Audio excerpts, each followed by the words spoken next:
پاکستان میں political instability نے بھی اکانومی کو بہت مارا ہے. آپ 2014 کے دھرنے سے شروع کر لیں, وہاں سے 126 دن, پھر فیض آباد دھرنا, اور پھر وہ منتج ہوتا جا کے 9 مئی کو. اس کے اوپر آپ کی کیا رائے؟ 9 مئی کتنا بڑا سانحہ تھا, اور 2014 والا جو دھرنا تھا وہ کتنا بڑا ایک نیگیٹو نقطۂ آغاز تھا فار پاکستانی پالیٹکس؟ دیکھیں، میں سمجھتا ہوں کہ کوئی دو رائے اس میں نہیں ہے کہ پولیٹیکل انسٹیبلٹی جو ہے نا وہ آپ کو اکنامک اسٹیبلٹی حاصل کرنے سے بھی ہیمپر کرتی ہے, رکاوٹ ہوتی ہے اس میں. اس میں مختلف الآراء لوگ موجود ہیں کہ کوئی اس کا ذمہ دار کس کو سمجھتے ہیں یا کس کو نہیں سمجھتے ہیں. لیکن میری اپنی ذاتی رائے میں یہ ہے کہ جتنے بھی پولیٹیکل پلیئرز ہیں انہوں نے کسی بھی سیاسی جماعت کی جو پار ایکوزیشن ہے وہ اس کا لیجٹیمیٹ ٹارگٹ ہوتا ہے. کسی بھی جمہوریت میں ایک سیاسی جماعت تشکیل اسی لیے دی جاتی ہے کہ وہ اس کے مروجہ قوانین کے تحت جو سیاسی طاقت کا حصول ہے وہ اس کے لیے لیجٹیمیٹ ہوتا ہے. اس پہ آپ اس کو کسی صورت کرٹیسائز نہیں کر سکتے, اس کا انہیرنٹ رائٹ ہوتا ہے کسی بھی سیاسی جماعت کا.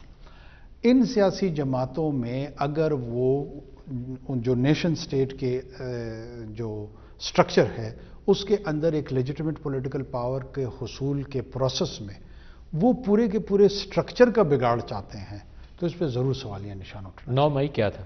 یوم سیاہ یا اس سے بڑھ کر کچھ اور؟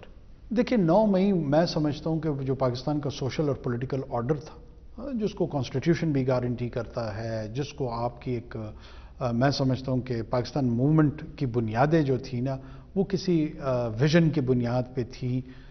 وہ ہم نے حاصل کی نہیں کی اس بحث میں ہم پڑھ سکتے ہیں. بہت سارے جگہوں پہ ہماری کوئی بہت آئیڈیل سچویشن نہیں ہے, لیکن اس سفر کی طرف ہم گامزن ضرور ہیں. کیا اس سفر کے دوران آپ ناراض ہو کے بیٹھ کے گھر کو ماچس کی تیلی لگا کے آگ لگائیں گے؟ کیا یہ اپروچ درست ہے؟ قطعاً نہیں ہے. کتنا ہی اسٹرانگ جواز اس کے لیے موجود نہ ہو, کتنا ہی آپ کے پاس جو ہے نا ایک سیاسی مواد اس کے پیچھے موجود نہ ہو, اس طرح کی حرکت اور اس طرح کی اپروچ کسی صورت قابل قبول نہیں ہے. مستقبل کیا ہوگا تحریک انصاف کا اور عمران خان کا 9 مئی کے واقعے کو سامنے رکھتے ہوئے؟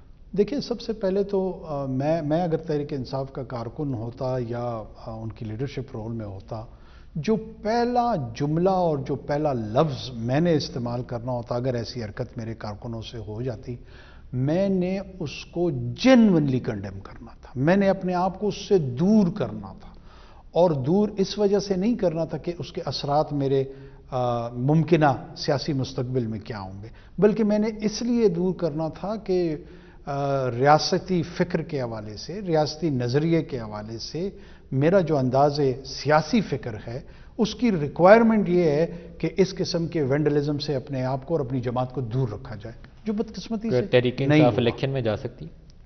الیکشن میں تو وہ جا رہے ہیں میرے خیال میں. آپ لاگ کریں گے؟ کیونکہ 9 مئی کا آپ نے کنکلوڈ کرنا ہے کیس ابھی.